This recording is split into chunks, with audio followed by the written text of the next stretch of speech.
नमस्कार। डॉक्टर वंदना रस्तोगी, सह आचार्य संस्कृत, BND राजकीय कला महाविद्यालय चिमनपुरा द्वारा संस्कृत विषय के इस व्याख्यान में आपका स्वागत है। विद्यार्थियों, हम महाकवि कालिदास द्वारा विरचित रघुवंश महाकाव्य के 6ठे सर्ग का अध्ययन कर रहे हैं, जिसमें इंदुमती स्वयंवर वर्णन का निरूपण किया गया है। स्वयंवर सभा में विद्यमान अनेक देशों से आए राजाओं का परिचय द्वारपालिका सुनंदा द्वारा इंदुमती के समक्ष प्रस्तुत किया जा रहा है।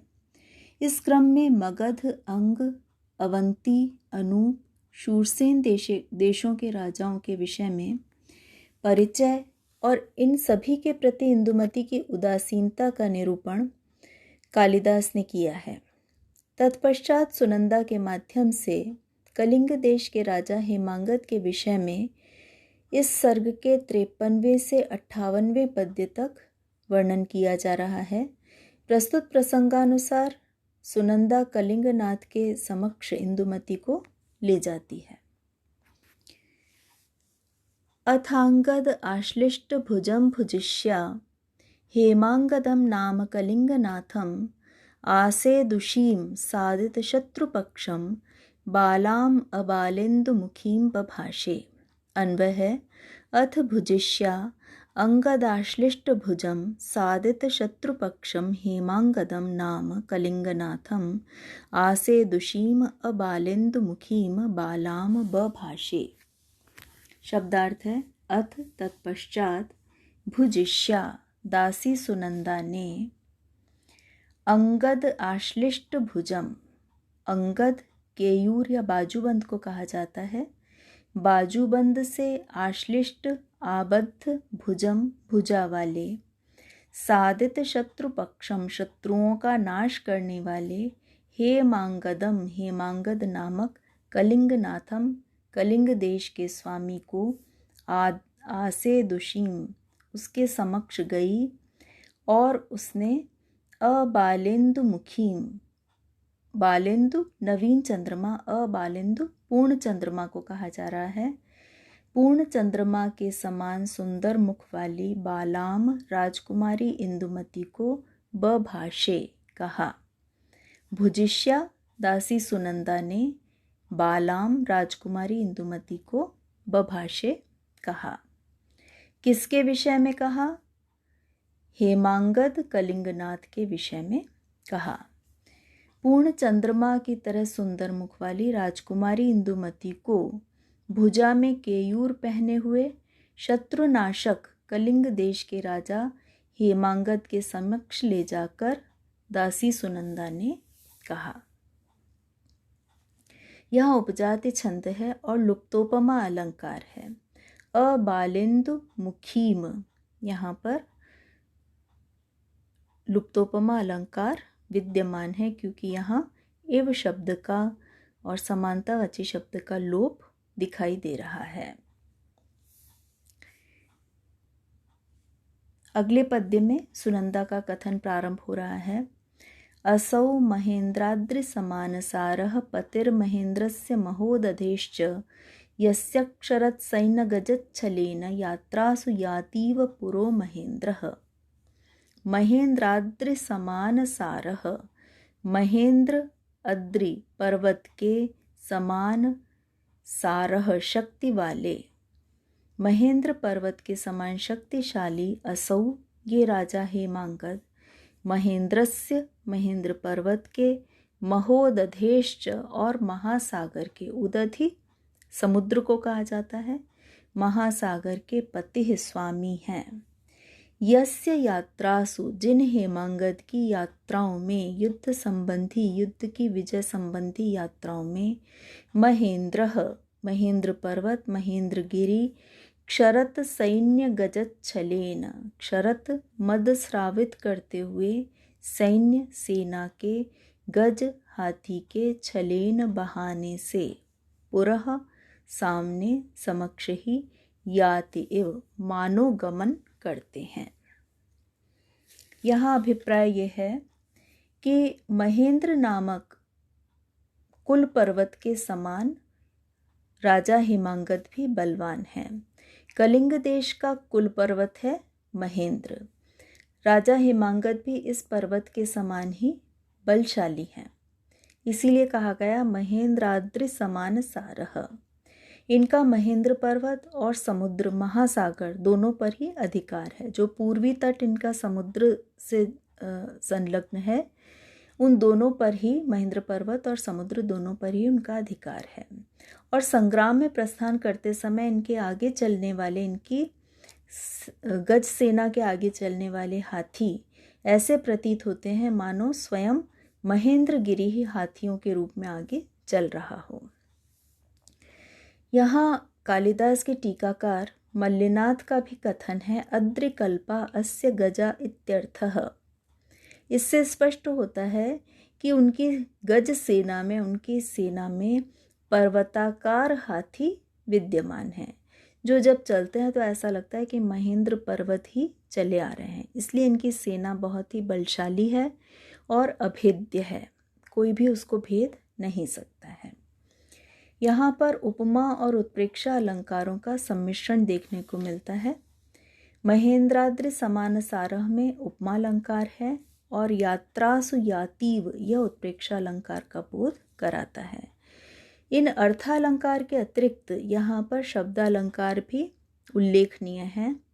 महेंद्राद्रि, म और द और र वर्ण की आवृत्ति हो रही है। समान सारह, सवर्ण की आवृत्ति हो रही है। महेंद्रस्य महोदधेश्च, यात्रासु यातीव, यहाँ भी वर्णों की आवृत्ति होने से अनुप्रास अलंकार माना जा सकता है। तो अर्थालंकार के साथ साथ ही शब्दालंकार भी कालिदास के काव्य के सौंदर्याधायक तत्व हैं।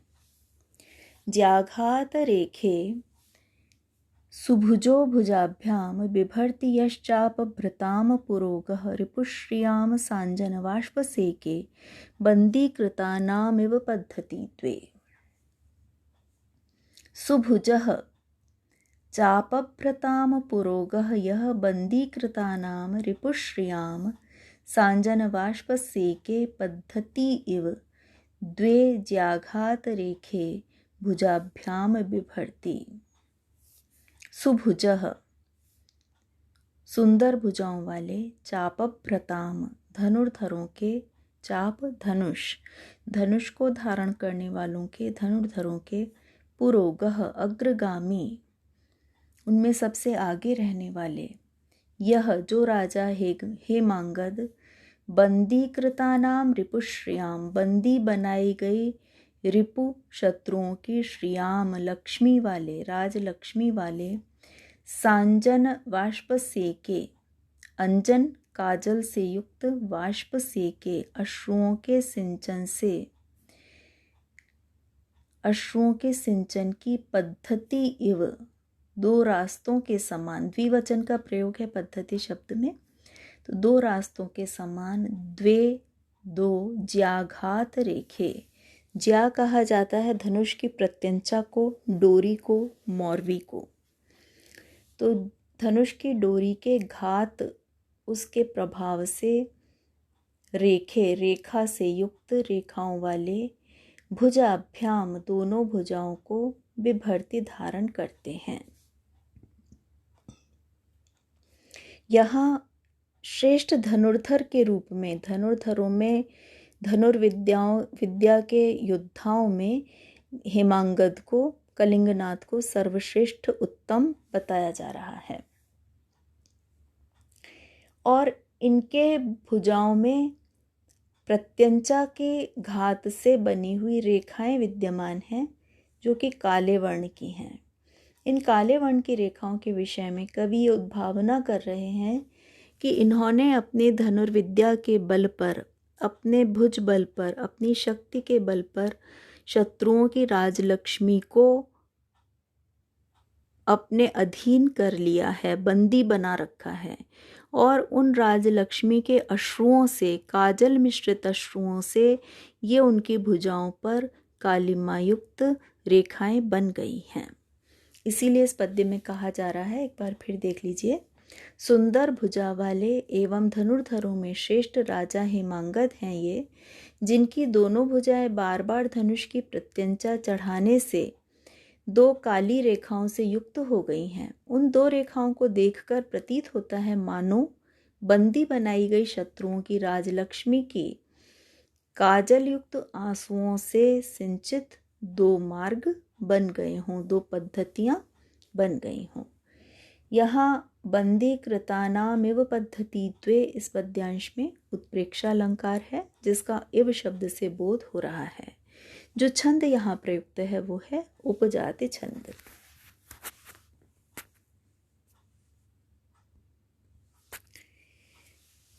अगले पद्य में कलिंगनाथ का वर्णन करते हुए सुनंदा के द्वारा कहा जा रहा है, यम आत्मनः सद्मनि सन्निकृष्टो मंद्रध्वनि त्याजित याम तूर्यः प्रासाद वातायन दृश्य वीचिः प्रबोधयत्यर्णव एव सुप्तम्। आत्मनः सद्मनि सुप्तं यं सन्निकृष्टः मंद्रध्वनिः त्याजित याम तूर्यः प्रासाद वातायन दृश्य वीचिः अर्णवः एव प्रबोधयति। आत्मनः सद्मनि, अपने सद्म, अपने भवन में, अपने घर में, अपने सदन में, सुप्तम, सोए हुए, यम, जिस राजा हेमांगद को, अर्णवः एव प्रबोधयति, सन्निकृष्टः, समीपस्थ, बहुत ही पास में स्थित, अर्णव समुद्र ही प्रबोधयति, जगाता है। अर्णव के दो विशेषण यहाँ दिए गए हैं। मंद्रध्वनि त्याजित याम तूर्यः, मंद्र गंभीर ध्वनि गर्जना से, याम चौथे पहर में, तूर्यः बजने वाले वाद्य यंत्रों को, त्याजित व्यर्थ कर देने वाला, तिरस्कृत कर देने वाला। प्रासाद वातायन दृश्य वीचिः, प्रासाद महल की वातायन खिड़कियों से, गवाक्षों से, दृश्य दिखाई देती हुई, वीचिः लहरों वाले, ऐसा यह सागर ही सोए हुए हेमांगद को प्रातःकाल जगाता है।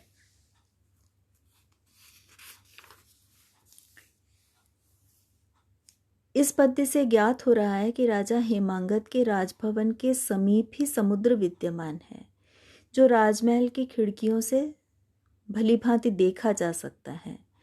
अपने राजमहल में सोने के बाद गंभीर गर्जना से रात के चौथे पहर के अंत में बजने वाले वाद्य यंत्रों को व्यर्थ कर देने वाला यह समुद्र ही इन्हें प्रातःकाल जगाया भी करता है।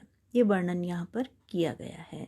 यहाँ उपजाति छंद के अंतर्गत काव्यलिंग अलंकार का प्रयोग किया गया है, जो कि हेतु का बोधक अलंकार होता है।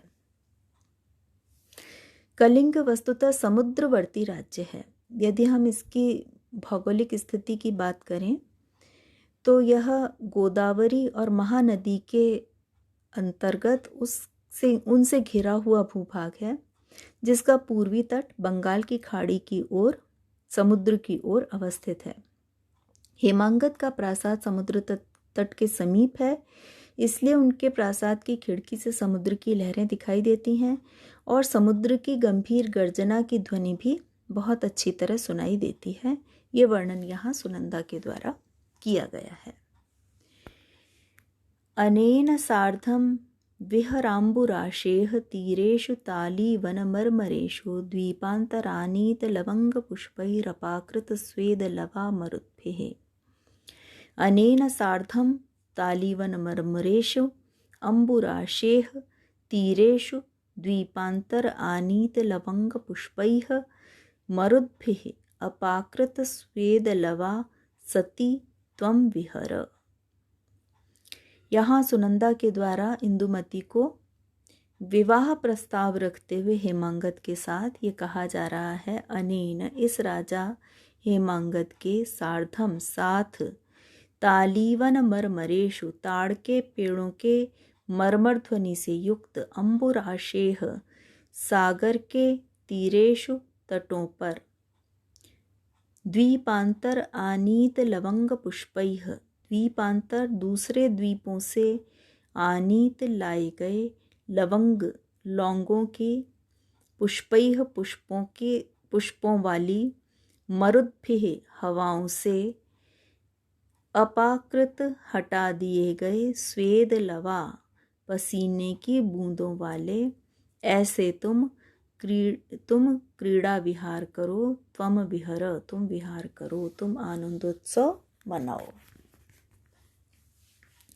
यहाँ इंदुमती को संबोधित करते हुए कहा जा रहा है कि यदि तुम्हारी इच्छा हो तो तुम राजा हेमांगत का वरण करके इनके साथ तालीवन ताड़ के वृक्षों के झुरमुट की मरमर ध्वनि से युक्त समुद्र तटों पर विहार कर सकती हो, क्योंकि उनके साथ विवाह हो जाने पर दूसरे द्वीपों से लवंग के कुसुमों की सुगंध को लेकर बहने वाला पवन शीतल हो जाएगा और वह पसीने की बूंदों को भी सुखा देगा।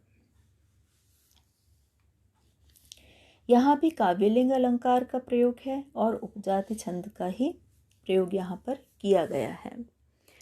समुद्र के समीप होने के कारण इस कलिंग प्रदेश में ताली वनों का होना और अन्य द्वीपों से आई हुई सुगंधित वायु का वहाँ प्रवाहित होना, जिस वायु में लवंग पुष्पों की सुगंध समाहित हो गई हो, यह वर्णन कालिदास के द्वारा अत्यंत सूक्ष्म निरीक्षण पूर्वक प्रकृति चित्रण का उदाहरण बन सकता है।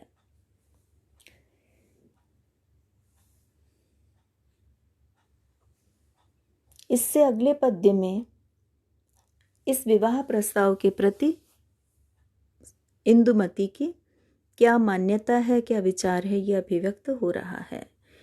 प्रलोभिता अपि आकृति लोभनीया विदर्भ राजा वरजा तयैव तस्माद् अपावर्तत दूरकृष्टा नित्येव लक्ष्मी प्रतिकूल दैवात्। आकृति लोभनीया, सौंदर्य से, आकृति से, रूप से आकृष्ट हो जाने वाली, लुभा ली जाने वाली। विदर्भ राज वरजा, विदर्भ देश के राजा की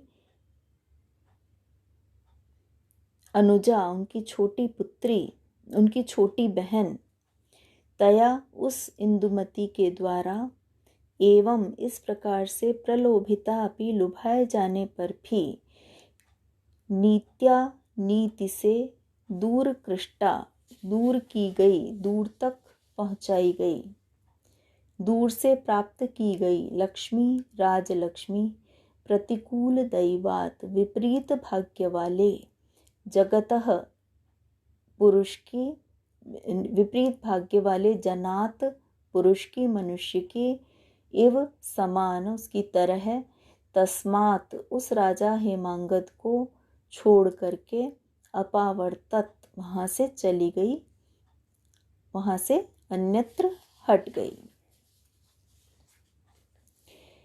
यहाँ ये बताया जा रहा है कि केवल वर्णन मात्र से ही नहीं, अपितु देखने में भी हेमांगत इतने आकर्षक व्यक्तित्व वाले हैं कि इंदुमती उनके व्यक्तित्व से भी आकर्षित हो सकती है।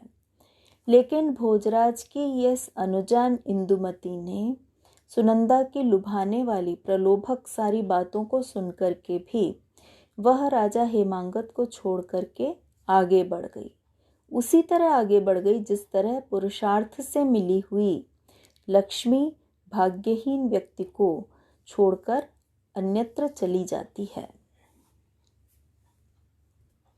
यहाँ पर उपमा अलंकार का प्रयोग है और छंद वही उपजाति छंद ही यहाँ भी विद्यमान है।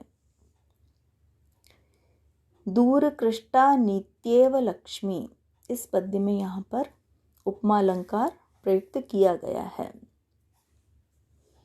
यहाँ दूर कृष्टा नीति इव लक्ष्मी, ये शब्दांश कहे जा रहे हैं इंदुमती के लिए, और प्रतिकूल दैवात जनात, ये जो शब्दांश प्रयुक्त किए गए हैं वो प्रतिकूल भाग्य वाले, अभागे किसी व्यक्ति की समानता यहाँ बतलाई जा रही है, जो इंदुमती, जिसको इंदुमती वर्ण नहीं कर रही है, इसकी समानता बतलाई जा रही है यहाँ कलिंगनाथ हेमांगत से। तो इस प्रकार यहाँ उपमा अलंकार का प्रयोग किया गया है।